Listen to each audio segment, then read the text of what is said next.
Salut à tous et bienvenue dans cette présentation. Aujourd'hui, nous allons voir le fonctionnement d'un commutateur ou switch en anglais. Le commutateur, c'est quoi? C'est juste ses périphériques. Donc, physiquement et symboliquement, c'est ça. Les commutateurs ou switch en anglais. Il est un périphérique d'accès ou intermédiaire. Pourquoi un périphérique d'accès intermédiaire? Parce qu'il donne accès aux utilisateurs dans un réseau. Lui fonctionne au niveau de la couche 2 du modèle OSI. Il s'agit là de la couche liaison des données. Au niveau de la couche liaison des données du modèle OSI, l'unité de données de protocole est appelée trame. La trame, quant à elle, comprend des informations très importantes, lesquelles nous avons l'adresse physique du destinataire du message et l'adresse physique de l'émetteur du message. Alors, étant donné que le commutateur fonctionne au niveau de la couche liaison des données et que l'unité de données de protocole à ce niveau-là est appelée trame et que la trame contient deux informations importantes, l'adresse physique de destination et l'adresse physique de l'émetteur, et donc le commutateur comprend ces adresses physiques-là, donc il les utilise avec un objectif bien précis.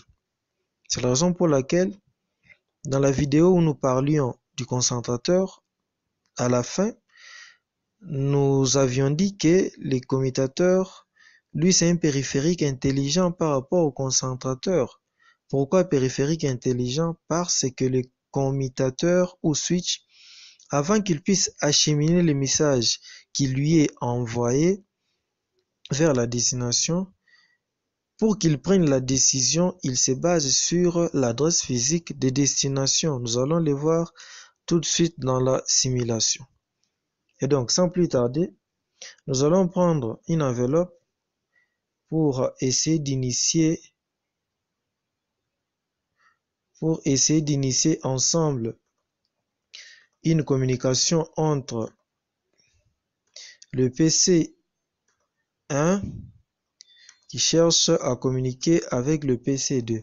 Alors, pour toute personne qui n'a pas vu la vidéo sur le fonctionnement d'un concentrateur, il doit mettre pause, va d'abord voir la vidéo qui parle du concentrateur et après revenir. Sinon, il va essayer un peu de se perdre. Voilà.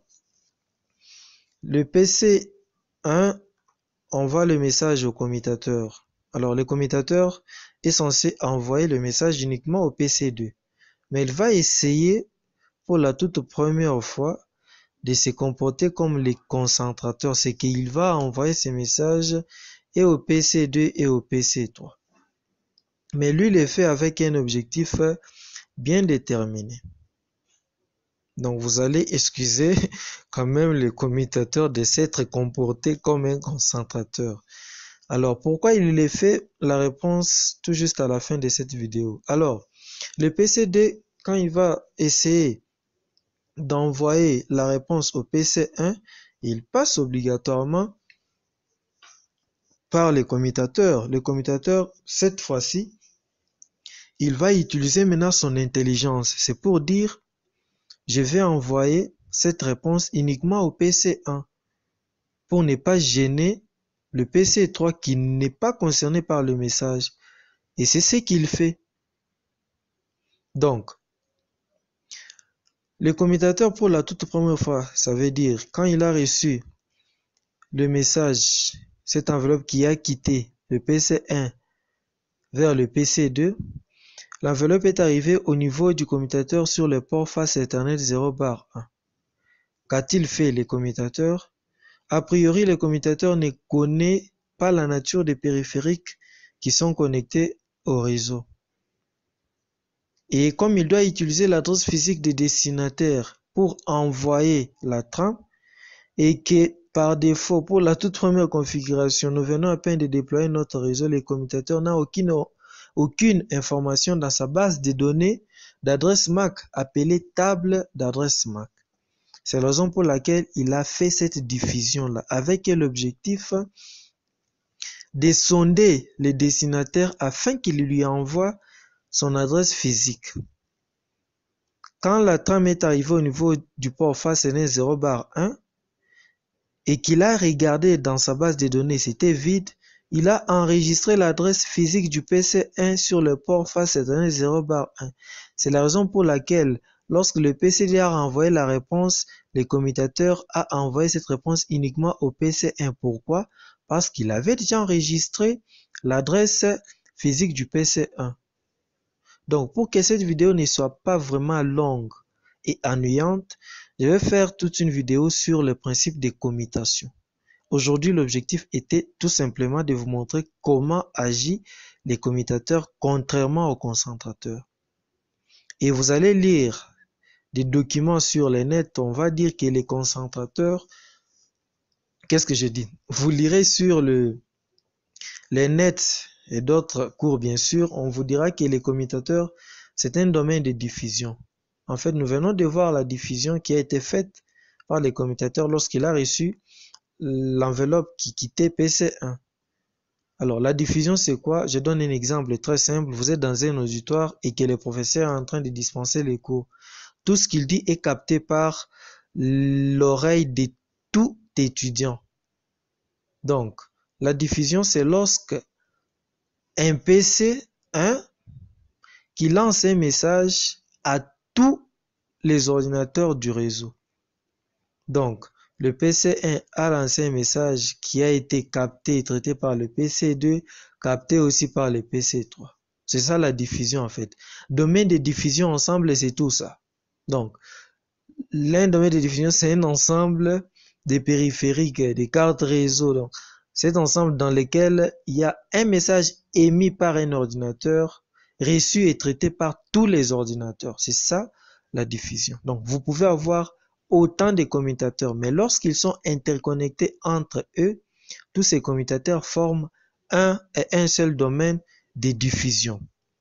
S'agissant de la collision, au niveau du commutateur, la collision s'arrête au niveau du port, donc à ce niveau ici, entre l'ordinateur et les commutateurs. Donc, si vous voyez bien cet espace ici, c'est là que s'arrête la collision au niveau du commutateur. Donc, si vous avez 24 ports sur un commutateur, donc vous avez 24 domaines de collision. Donc, chaque port d'un commutateur crée un domaine de collision. Tandis que les concentrateurs, quant à lui seul, forment un domaine de collision. Donc, s'il y a quelque chose qui vous échappe, ne vous en faites pas. Vous allez seulement nous écrire ou soit aller sur la page Johnline Net School, la page Facebook, bien sûr. Nous allons en discuter. Mais de nos jours, les commutateurs fonctionnent ou offrent la transmission en mode bidirectionnel simultané. En anglais, on parle de full duplex. Donc, quand on vous dit qu'un commutateur fonctionne en mode full duplex, c'est que sur un port, il offre deux sous-canaux. Un canal pour l'émission et un canal pour la réception simultanément. Dans ces cas, il n'y a aucune collision. Si quelqu'un essaie un peu de tester votre niveau en vous posant la question de savoir, j'ai un commutateur de 24 ports et que tous ces 24 ports fonctionnent en mode full duplex ou bidirectionnel simultané.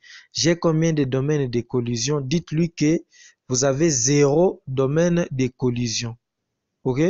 S'agissant de la diffusion, elle reste toujours un commutateur ou plus d'un commutateur interconnecté entre eux forment tous ce qu'on appelle un domaine de diffusion.